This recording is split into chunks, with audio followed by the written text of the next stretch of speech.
What if our youth can grow up conscious and resilient? What tools would allow our children to be thriving and joyful? Welcome to the Growing Up Conscious Show with Kathleen Connor.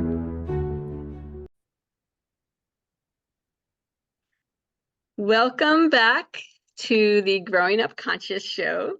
I'm your host, Kathleen Connor, and I'm excited to have somebody to interview today that I think you'll enjoy. I created this podcast for people of all ages, 2 to 102, that are engaged in creating a conscious, awake, aware, joyful living. After raising 2 of my own sons and teaching youth for over 25 years, training in energetic body work, and then facilitating classes for access consciousness, one of my targets for this show is for youth, parents, and youth stakeholders to have tools to support them to consciously create the life they desire. And in that vein, I have a special guest today, Walt Viera. I'm going to tell you a little bit about him and then start asking him some questions. So Walt is a speaker mostly for college and high school teams, and he is a Jack Canfield Success Principles trainer. He'll tell you more about that, I'm sure.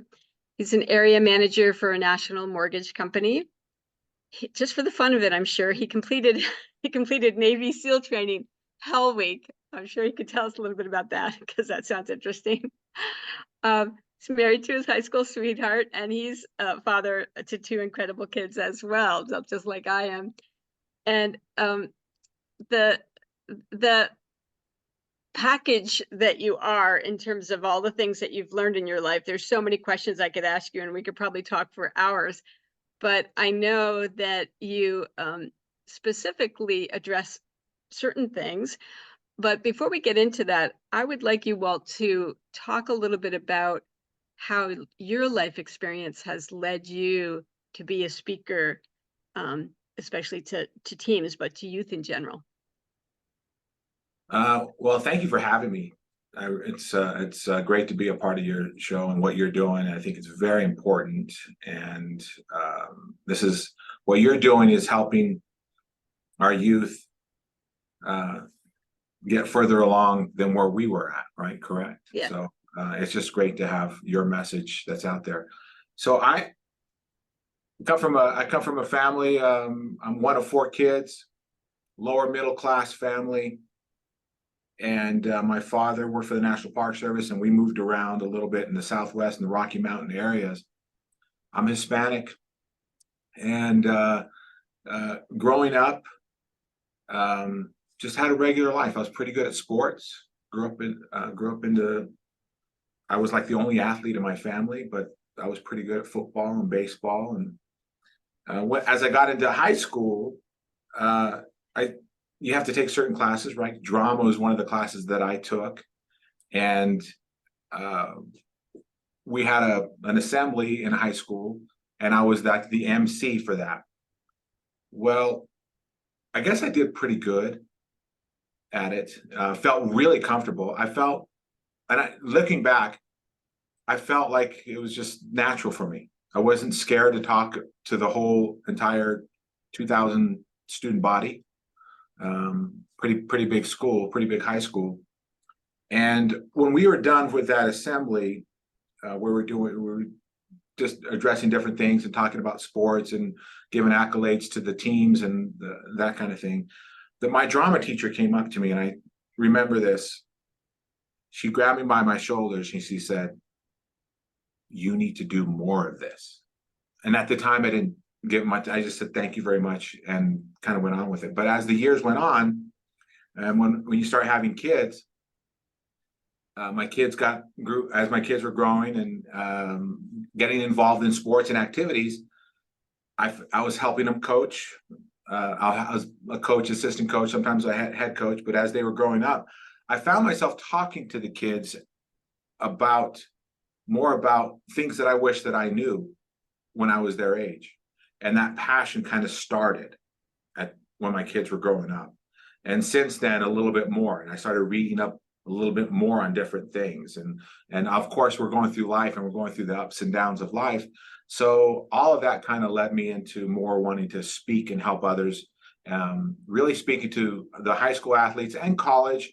And I do talks to realtor groups, and really about the mental side of what we go through, because nobody teaches us that as we're growing up. We kind of just, Yes. we learn from our parents, right? Who learn from their parents.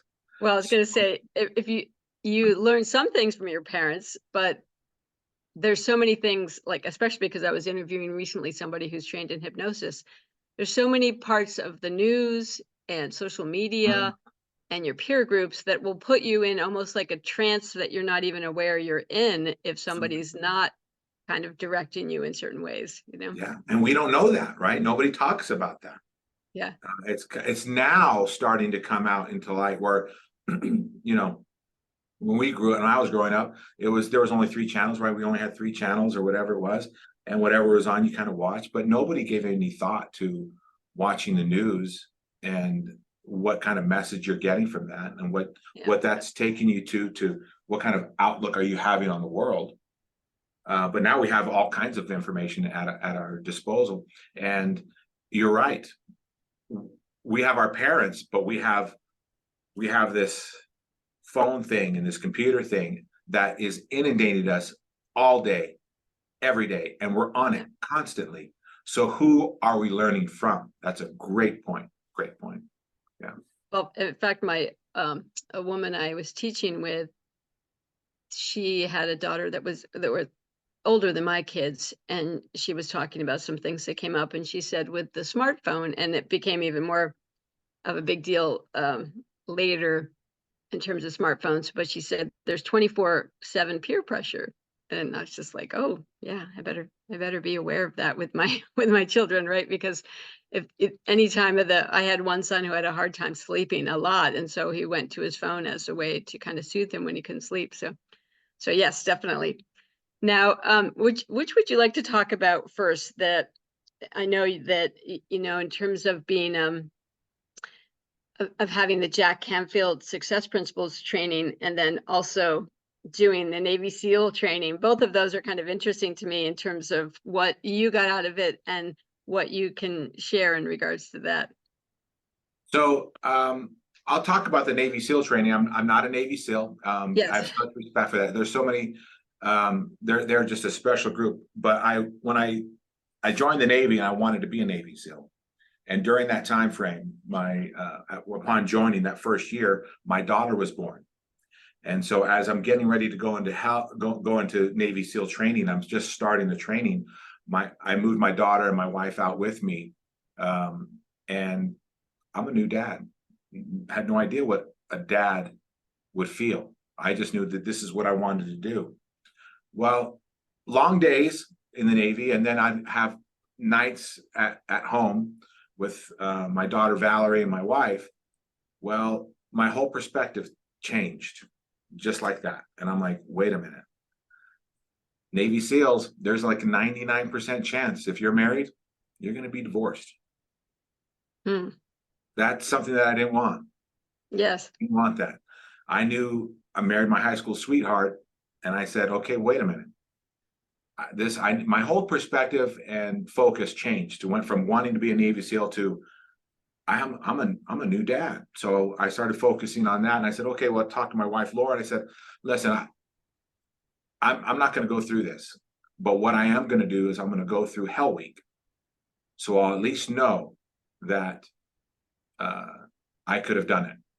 That'll be that's because that's where 80% of the dropouts and 85% happens during Hell Week. So I went through Hell Week. It was in February of ’93, and but class 188. And it was the most difficult thing. Words can't describe, and even now I think there's, but words can't describe the challenges that you go through mentally. Yes. Not just physically, but really the mental challenge, especially when you know that you're going to quit after. Yes. How easy would it have been for me just to looking back, I give myself credit. I'm like, wow, you know what? You actually knew you were going to quit, but you still stuck it out. So kind of Yes. pat myself on the back for that. But when we got through Hell Week,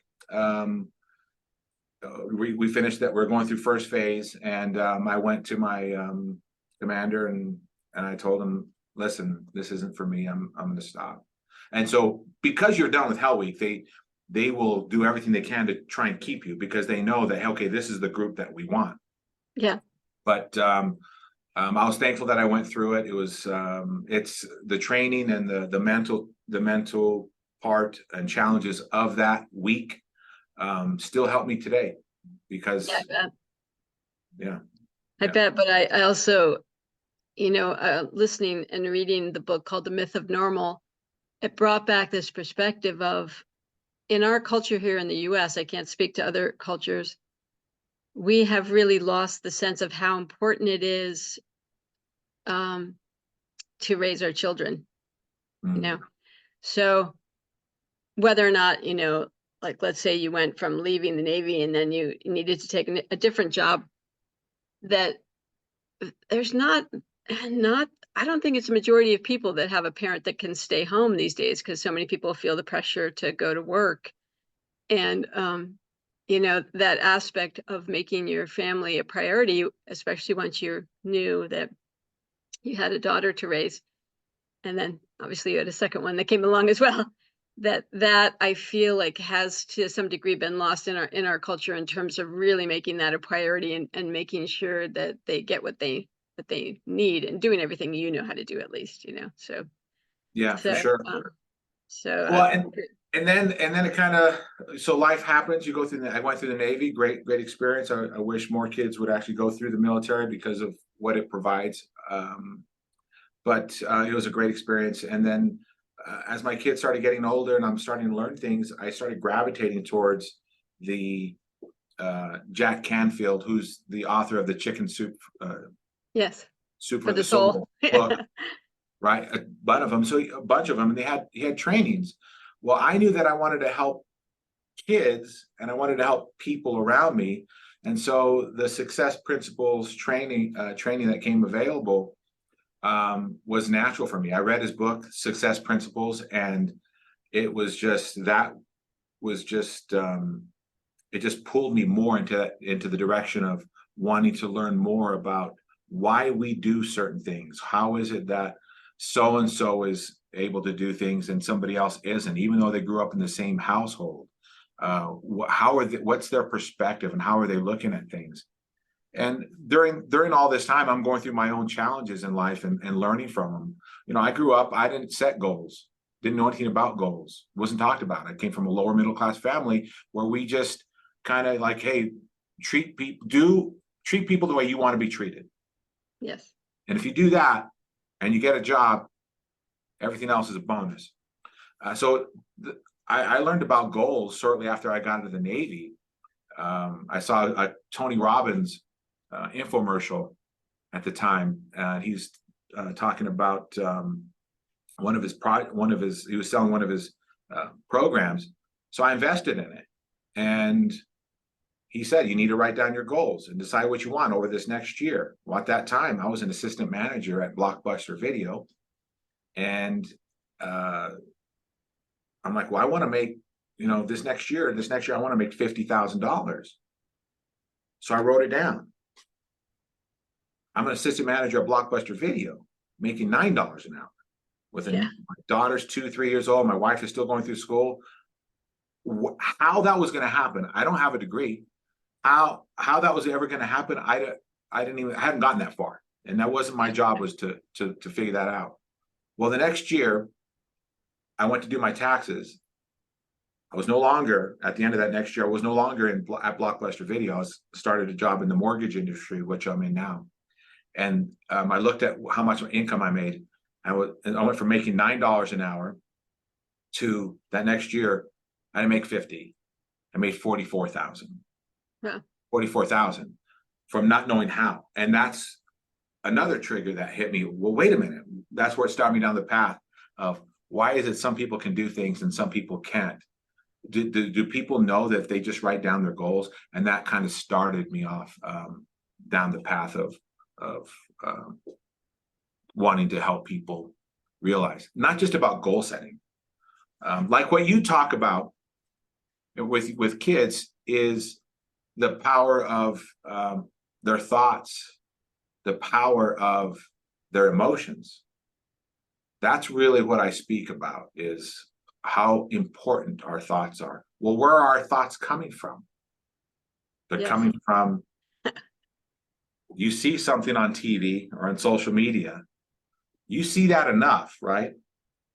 What's a belief? A belief is just a thought that you've had over and over again, and it'll Yes. turn into a belief. So careful what you're watching. So that's kind of what I speak to when I'm talking to athletes and that kind of thing, about the power of their thoughts and their emotions, and how they can take those and plan for whatever it is that they want to have out of life. Because I didn't know how that worked, and so I loved it. Well, I think, I'm aware that lots of people could have heard of goals and could be setting goals, but you can also use that against yourself, right? So, they talk about how the new year, like this interview is happening right before the new year's coming up, right? So that whole idea of, oh, this next new year, I'm going to make this new target or this new goal, right? But then often what people do is they use that against themselves. And I think it has to do with part of what you're describing. Like I said to you, that once I discovered that thoughts, feelings, and emotions coming through me weren't always mine, that they were somebody else's, or they were part of my programming from my parents or from my culture, that it helped me start seeing, oh, these are just automatic things that come through my head. And I do have a choice to, so, when you say your thoughts, it's like people could say, well, my thought tells me that I can't do this, Well, that's not, it's not you directing your thoughts, right? It's not you saying like, I'm not sure how I'm going to do this, but it's okay. It's kind of like you saying that my target was to make 50,000. And I don't know the how behind that, but once I have that target there, then I keep asking the questions. Like in my training in access consciousness, they keep talking about asking questions instead of going into conclusion. Mm. I know in your case, you have a different, is it a different meaning for the letters GPA? Is that correct? Can you speak to us about that a little bit? Would that fit with this? It will. It ties right into it. And so I'm working on a book. It's GPA for Successful Life. GPA has nothing to do with grade point average. It has everything to do with gratitude is the G. Life can be is so difficult. We make it so difficult, but it can be so simple if we just gave gratitude for the things that are going right in our life. Whether you're making multi-millions of dollars a year, or you are out of work and trying to find a job, we can all be grateful. We all have something to be grateful for. The power of gratitude really sets us in the direction of where we want to go, or where we don't want to go. So gratitude, G is gratitude, P is perspective. I've not walked in your shoes. You haven't walked in my shoes. Honoring somebody's perspective instead of judging what they're saying. We've never walked in another person's shoes. I've walked in my shoes. I know how I look at things. But perspective is personal. And if we honored that, then when we look out and see somebody doing something that we wouldn't do, we wouldn't be so quick to judge what they're doing, because it doesn't line up with what my beliefs are and what I do. That's fine. My beliefs, my thoughts, my emotions, my actions are mine. Same thing with theirs. Their perspective is personal. So if we honor people's perspective and know that I get to choose in every moment what my perspective is, that can change your world. Perspective is personal. And then the A is being accountable. Understanding that everything that happens in our life, to you, to me, is my responsibility. People will say, well, wait a minute, Well, What about the war that's going on? What about the child trafficking that's going on? What about those kind of things? I'm not saying that you can do anything about that particular thing that's going on out there, but if you're accountable for things that are happening in your life, then you can make a change. So often I was really good at blaming people for the things that were going wrong in my world, right? I wasn't able to, I didn't get the promotion. Well, it's not my fault, it's my boss's fault because he doesn't like me, right? Because of my skin color, right? Look, I'm a minority, and I could very easily fall into that whole thing, I'm a minority thing, and say, well, it's because I'm a minority that I can't do this, that, or the other. Or I can say, you know what? I'm Walt. I am who I am, and I take responsibility for that. If I want to choose to do something, then I can do that. I can make the change. When we're blaming people, we have to wait for them to make a change in order for it to impact us. We have no control when we're blaming people. But when we take accountability and we're accountable for everything that happens in my world, now I have the power to choose and to say, okay, well, I made a mistake there. That's okay. I can learn from that mistake and choose a different path. Or I believe, I believe that I made a mistake, but I can choose to be a little bit better the next time. But when we're blaming people, we have no accountability. We're waiting for them to change our world. And when is that ever going to happen? Yes. So GPA is what I call it. And I came up with it because I've been off of social media for a little over 3 years. And prior to that, I was, so when COVID hit, at that time, I was learning and reading a lot in the business world about you need to be more on social media. Gary Vaynerchuk, or Gary V, as a lot of people know him, he talks about you need to have so many posts and videos and that kind of stuff if you want to make an impact. So I started going into that. But then when COVID hit, all of a sudden I just stopped posting, stopped scrolling. LinkedIn, Instagram, Facebook. I still have not gotten onto Facebook or LinkedIn and Instagram and all that and scrolled. I haven't done any of that. During that time, during COVID, I kind of pulled away from it. I think that's where I came up with GPA. But I was already meditating, but I really got into meditation and going within, right? And that really helped me out. So where there was a lot of struggle going on in the world, my world was okay. Yes, that's huge, isn't it? Yeah. It was, I'm hearing all the different things, but I'm like, no, that's my world. I didn't even get COVID. Didn't get COVID. Same here. Yeah. Well, Wasn't even concerned with COVID.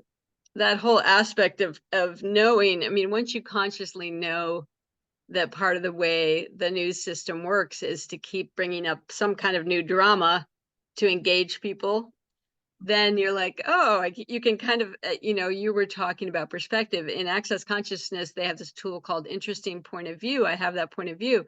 So if you get pulled into something or you get kind of triggered by something or somebody, if you go in your head, kind of interesting point of view, I have a point of view about that, you can get to a more neutral state instead of, generally how we're taught in this culture is that you either have to agree with something or resist it. Right. Where both of those can take you out of your own awareness and consciousness. Because if you're agreeing with it, then you're going along with what they're saying. If you're resisting it, then you're putting your energy towards the fight, right?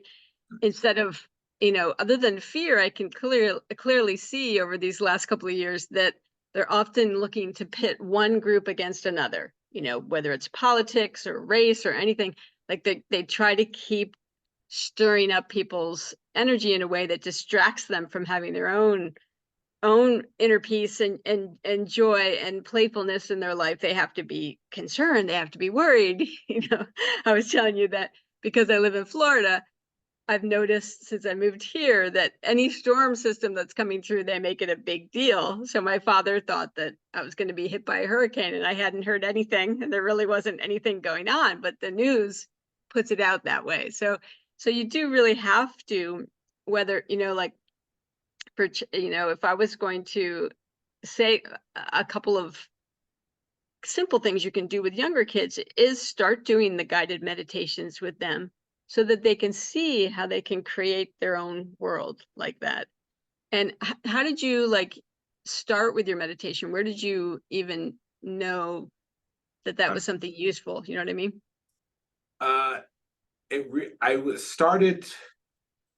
It was before Jack Canfield. I think I read a book by Neville Goddard. Neville Goddard is someone that wrote books on the power of what you're thinking, and he talked more about going into a room and being by yourself for a few minutes and trying to clear your mind. And so that kind of just resonated with me. And I think actually with our youth, with us, meditation, if you heard that, it's not, now it's okay, more and more okay. You hear more and more about it. But growing up, meditation, man, what do you mean meditation, right? So the fact that we actually are getting past that is huge, because going within is probably one of the biggest things that we can do. And so I really started getting into it. I'm still learning. I mean, I've been doing it for over 10 years, but my mind goes, they call it monkey mind. My mind goes bing, bing, bing. It just happens. I have days where I feel real, and I can actually quiet my mind and then and focus on something. And there's days where I can't do it so much, but I don't beat myself up over it. Over the years I've learned that's not the way to not helpful at all. I'm still learning. I did it this morning. I'll do it for anywhere from 15 to 45 minutes, 5-6 days a week. It starts my day out right. I think what it does, I think for me, is it almost, when things are happening in your world, it almost allows you to kind of look at what's going on from observer mode. Yeah. And you can choose, you realize, okay, there's this thing that's happening. I get to choose how I want to react. Yes. So it's almost just gives you a totally different perspective versus being involved in the problem, and oh my gosh, you're getting pulled this way and getting pulled that way, and I'm so stressed out, and it's their problem and I got to do that. So meditation kind of allows you to kind of just go downstream versus going upstream.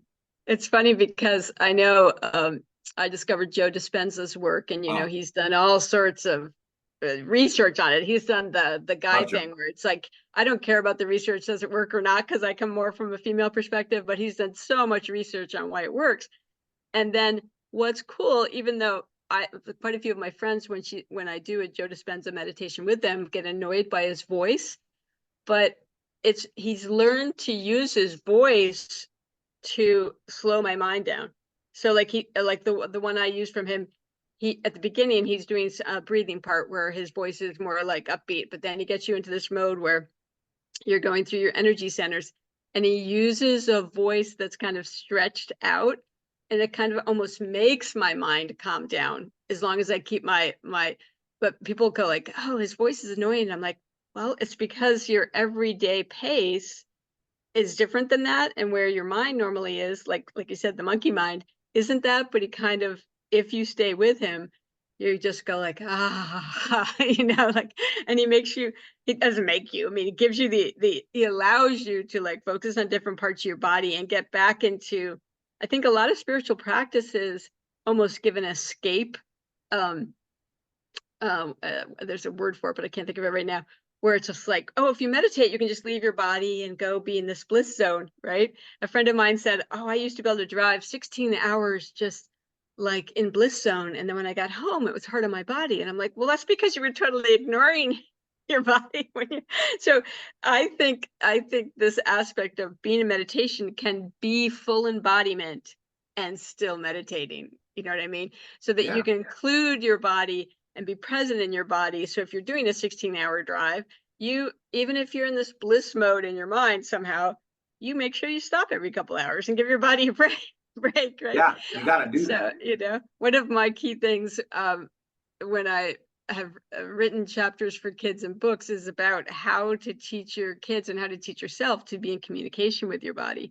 So I'm sure you learned a little bit about that in your Navy SEAL training and in sports in general. Is there anything you would say to youth about their relationship with their body?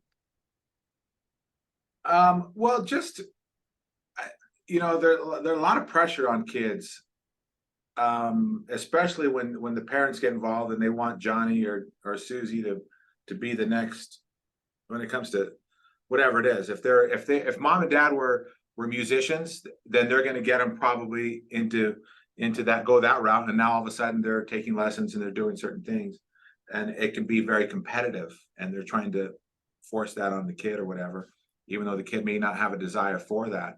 I've seen that growing up as I was coaching the youth, and I would have kids that had no desire of being in that sport, but dad was a football player, dad was an athlete, and so they put their kid into it, and into that, trying to force them into something that really didn't want to be there. So in regards to their bodies and how they look at things, just recognize, if you're a kid, youth, recognize, if you're a parent, recognize your children's gifts, natural gifts that they have. Be in tune with what they're interested in, not what you're interested in. Yes. Right. So I think there's a big push for the kids to live up to mom and dad's expectations, and go the route that they want to go. That's been going on forever. So growing up, I didn't have that pressure from my mom and dad. They didn't give me that pressure. They supported me in if I wanted to do something, but they didn't push and force me. There's a fine line, I think, there, because looking back, I had desires for certain things. I wish my parents would have been there a little bit more, just to say, this is what you want to do. Well, then Commit to it. understand Commit that to this it a is, little bit and give it a yeah. chance. Yeah. So give it a chance. You're going to go through the ups and downs. Instead, there was times where I could quit on something or Yeah. beat myself up over it, not understand it. So I wish my parents only knew what they knew. Yeah. So, but in today's world, with the information's out there, it's everywhere. Supporting our youth with the God-given gifts that they have and the interests that they have, and watching them grow up and see what those interests are, and then supporting them in that world, I think Yeah. Yeah. would go a lot better, for our youth. But one of the things that I really talk to when I'm talking to, whether it's little league teams or high school or even college, one of the things that I wish that I knew that now that I know now that I wish I knew when they were kids was the power of visualizing. We're always visualizing. As parents, we're visualizing. As the kids, we're visualizing. Everything that we have in this world is a direct result of the thoughts we think, the images that we hold in our head, and then the action we take. And then we do that over and over again, over and over again. We're visualizing that we're taking action. We're visualizing we're taking action. We're always doing that. And I didn't realize the power of visualizing and actually saying, okay, I want something.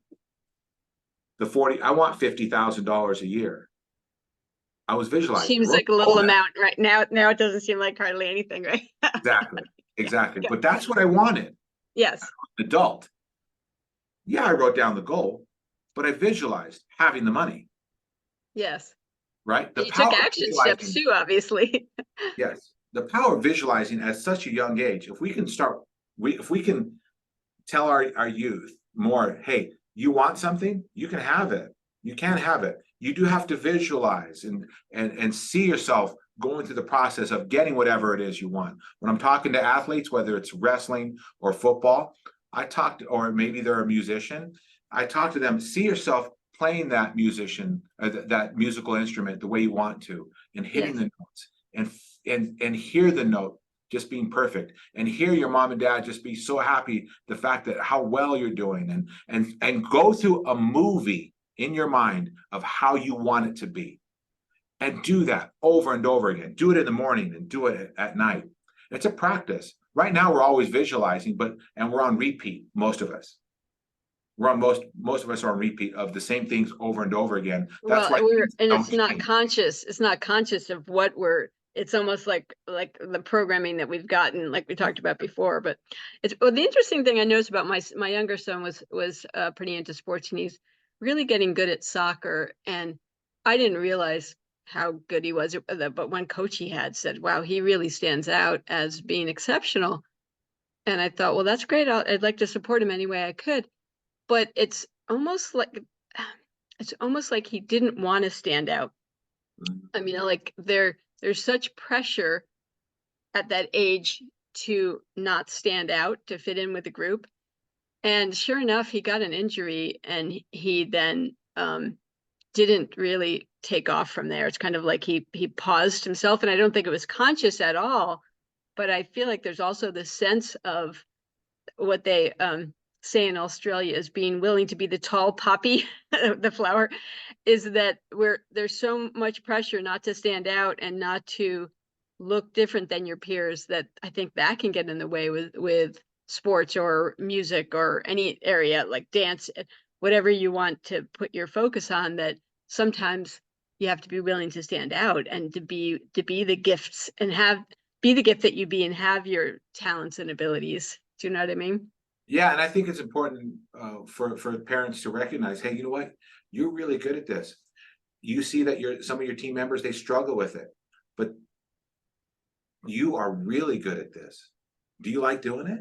Yeah, I really do like. Okay, well then do it to your utmost best ability, right? Yeah. Don't just because you see some of your teammates or classmates not doing as well, you could be that shining light for them. That's where we have to help them be that shining lights, where they look at you and aspire to be where you're at. And what are they going to have to do? They're going to have to work a little bit harder, right? So I think, yeah, encouragement from mom and dad or whoever's raising that child is super important. But visualizing and seeing what you want is so important. We don't give it any thought. Yeah, that's true. So,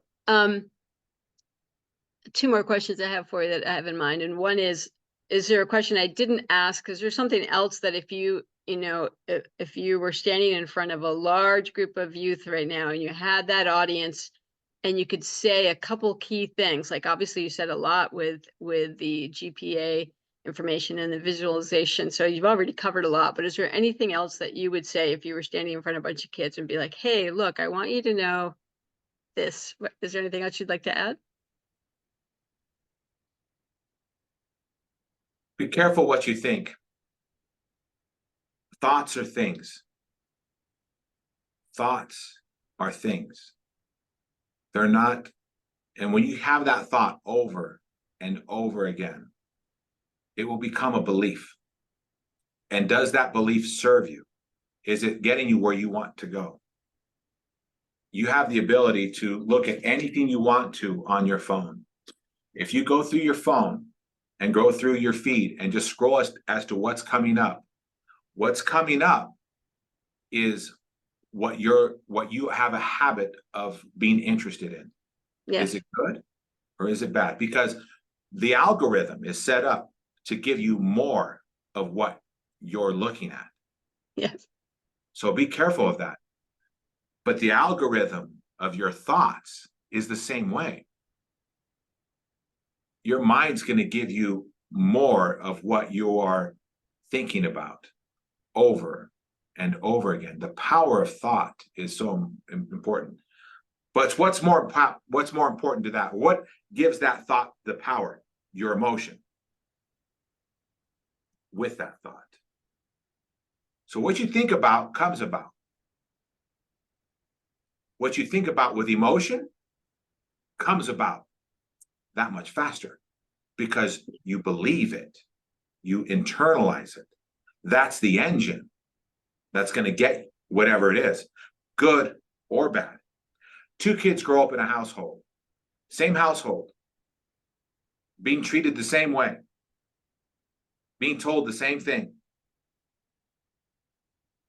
One kid, let's say it's a household where they're being told, you're not good enough. You can't do it. There's no reason. We don't have the money. It's never going to happen that. It's never going to work that way for you guys, you two. It's never going to work that way for you. How can it work that way for you? It hasn't worked that way for me. Nothing good is going to happen. You're not worth anything. Two kids in the same household hear that year after year, day after day, over and over again. You would think that their expectations are going to be their chances for both of them. They're not going to make it. They're just because of what they've been hearing. The problem is that not the problem, but one of the kids heard what was being told to them and didn't believe it and said, that's not going to happen for me. I am good enough. I can't wait to, when I'm old enough, I'm going to go to school. When I'm old enough, I'm going to make things better. When I'm old enough and I have kids, I'm not going to treat them this way. When I can see myself being the person and the adult that I want to be, but it's not going to be like you, Dad, like you, Mom. I don't want that. The other kid heard the same thing and says, I'm not good enough. I will never be anything. And they buy into it. Yeah. Two different roads. That one that said, I'm going to make it, they make it. How do they make it? Because they chose to make it, because they saw themselves being better, because they said, this is what you're telling me, but I don't believe it. I believe I'm worthy. I'm good enough. And they go on. The other one, I'm not good enough. I'm not worthy. And they go down a different path of despair. Same household. What's the difference? The talk that they were giving themselves inside and the emotions that they had with that. Yes.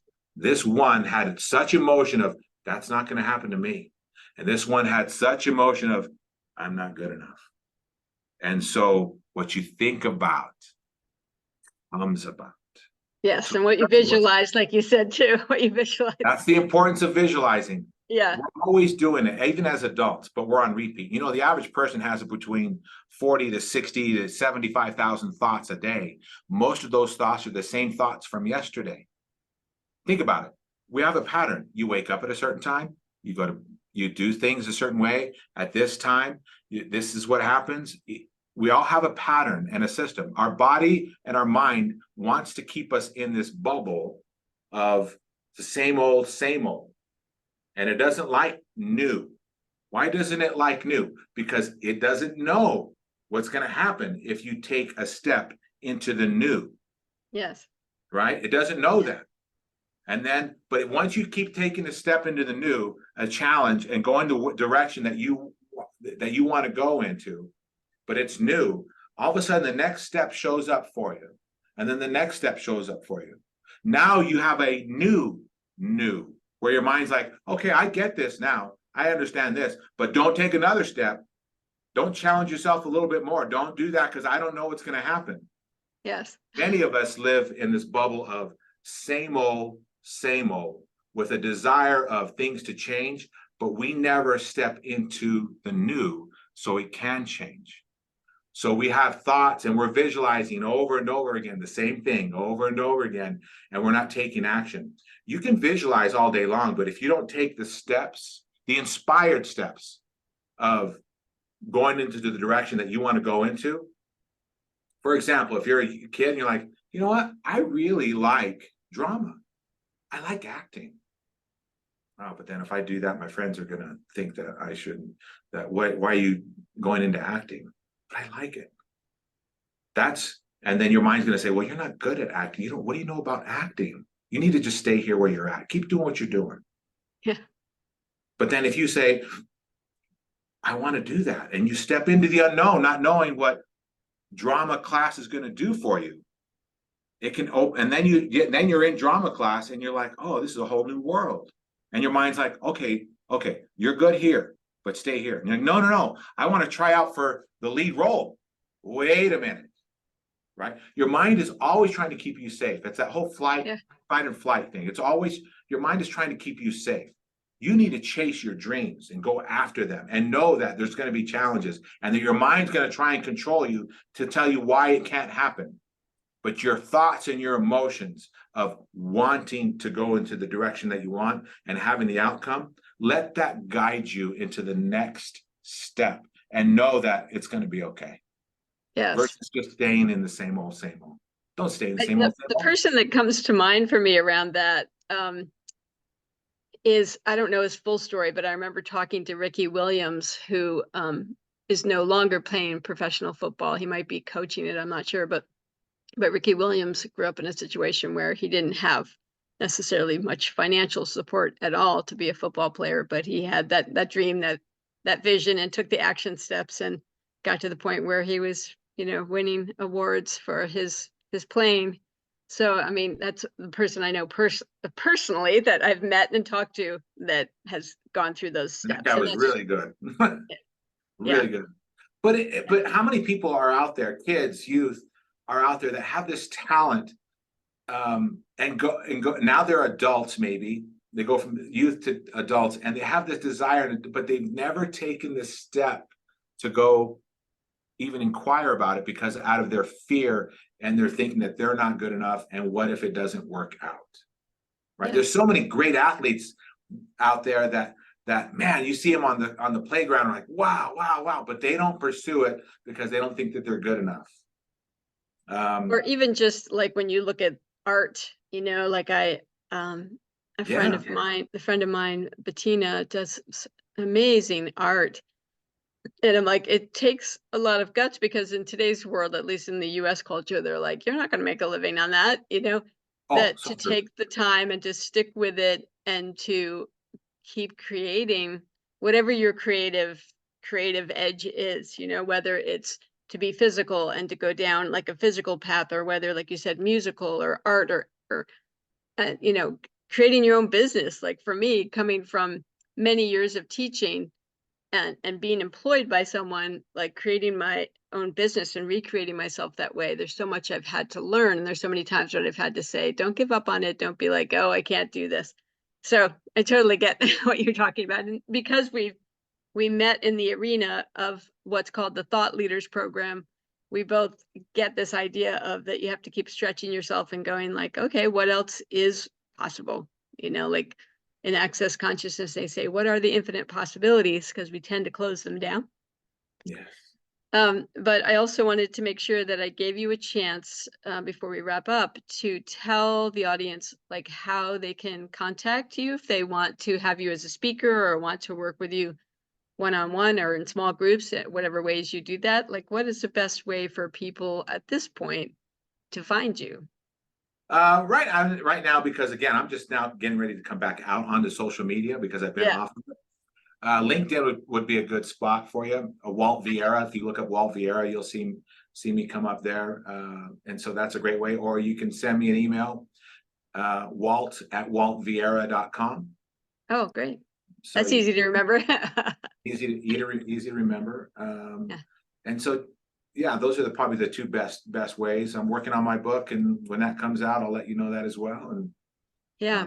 grateful for allowing me to be on talking with you and this great platform that you have. And congratulations to you, and wish you just so much success. Oh, thank you. I appreciate that it isn't necessarily honored the way it used to be, that people that have been around a little bit longer have these kinds of things to share with the world. So I'm so glad that you're stepping up and using what you've learned in your life to share that with other people. So thanks for being on today, and enjoy the rest of your day. You too. Thank you. Yep.